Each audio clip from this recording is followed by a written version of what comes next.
Brooklyn Independent Television.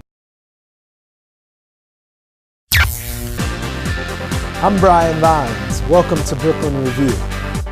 It seems parents need a lot of luck if they want to give their children an early education.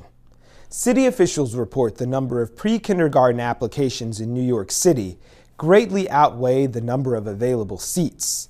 And in 2012, the acceptance rate was about 7%. That's the same acceptance rate for the nation's Ivy League colleges.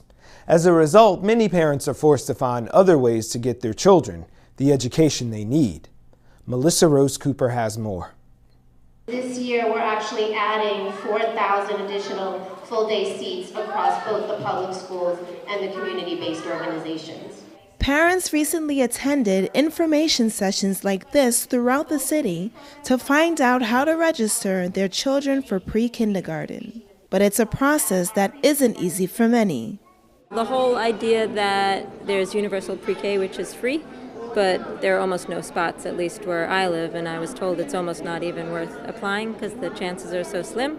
So then you have to apply to the private ones, but you have to put down a non-refundable deposit before you actually find out whether or not you would have a spot for the free pre-K. So the whole thing just seems sort of a little bit backward. All those applications that you have to fill out. This mom went through the pre-K registration process last year and knows all about the frustrations. She wishes to remain anonymous to protect her privacy. We did apply for public school pre-K last year, but we didn't go because we only got offered a half-day spot, and it just doesn't help for working family like us because the half-day pre-K is only 2 hours and a half. What you're gonna do for the rest of the day? You still have to hire a babysitter.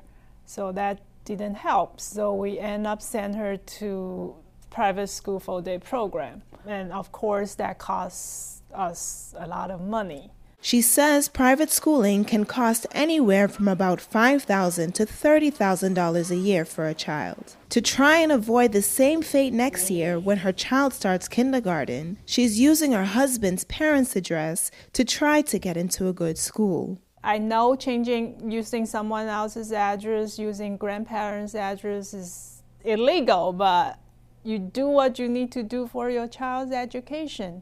Public advocate Bill de Blasio was hoping to stop parents from having to resort to extreme measures. Because so many parents know that they're up against the wall here. They're chasing so few opportunities to find a good seat for their child, or a seat that's near their home, or a seat that fits their child's needs. He's proposing a plan to increase taxes for New Yorkers who make $500,000 or more a year in order to provide full-day pre-K to every child who needs it. Full-day pre-K for every single New York child. That's the only system that actually would work for our parents. The only way we're going to get there is by being willing to tax the wealthiest among us for the good of everyone, so that we can have a school system that works for everyone. I think it's fair. I think definitely I'm afraid that my son won't have a space, and that would be a concern of mine. So, I mean, no one likes to raise taxes, but I believe that we all have to pitch in a little bit more so that we can all have a place. I want her to have the best education and everything, and I think it's unfair to let kids who have so much potential to do things and to grow up to be entrepreneurs not to get the education that they deserve. The deadline for pre-K registration in public schools is April 5th. And for this mom who continues to experience the headaches of providing her child with a good education, she gives this word of advice. I would say get ready as early as possible. You do your search as more as you can, as early as possible, aiming at the school that you want to go, and don't wait for last minute. Get things ready before the application starts. When it comes to your child's education, you do what you need to do. For Brooklyn Review, I'm Melissa Rose Cooper. The sibling must be currently pre-registered or enrolled at that school. Watch this and other Brooklyn Independent Television episodes online at breakartsmedia.org/BIT.